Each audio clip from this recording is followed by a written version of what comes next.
I thought you said acupuncture would make me feel better. Trust me, it will. It's just not easy finding the right nerve points under all this Fat.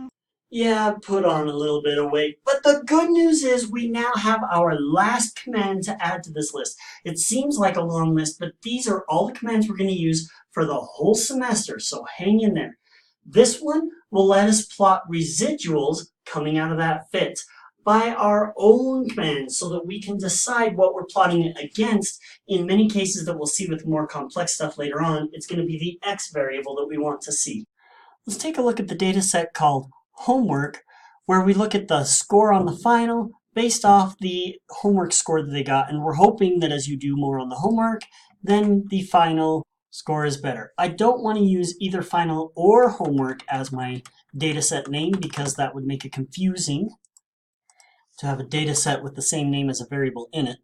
So here we have final and homework. We want to predict the final based off how they did on the homework, and this looks like it has some outliers.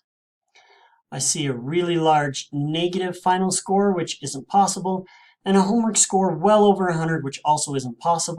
Based on the previous videos, I know how to crop these out. In my database, I want the rows where the homework values are less than, let's make a line right here at 400. And that gives me a picture without that piece. This guy here is negative. Should he just turn positive? I guess I could also just delete him, but I'm going to show you how to turn him positive just so it's different. I want that, I just said homework. I don't want a homework score. I want the final scores where the final is below 0 to be what? I want it to be the exact same thing it was, times -1. That'll flip it, so that now I only have positive finals. You could probably justify deleting that one as well, because who knows if changing a positive really was the right thing to do.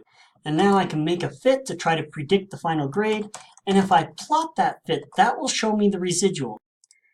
For instance, this first residual is the most important. Do we see any patterns?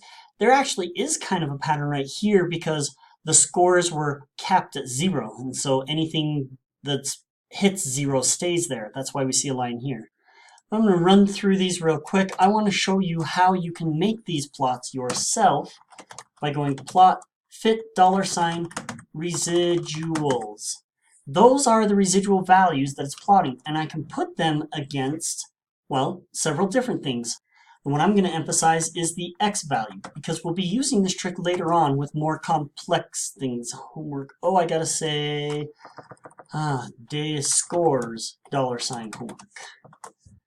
And this gives you a very similar picture to what we were seeing before. In more complex models where we have, 14 different x's, we can look at each one of them and it'll show us something important. You can also plot residuals against the fitted values, which is what that first plot was doing. So this looks exactly like the first residual plot that R gives us. And sometimes I've seen people want to plot the residuals based off the y value, which in this case is final. And that gives you sometimes a little bit different look at what's going on in the data. What are you looking for? You want random patterns. You don't want to see swoops, which we can actually see kind of right here. It's because of that 0 problem where the scores couldn't go below 0. Makes it look a little funny. Also, they're capped at 100. And so the residual plots give you a little bit of insight to that. What does a client typically need to know? They need to know that you've looked at residual plots to assess if you've done it right, and that based off your residuals that you have the best model you can. This right here, where we do residuals based off the x value, that is a trick we will see later with more frequency, and it's going to be helpful and useful.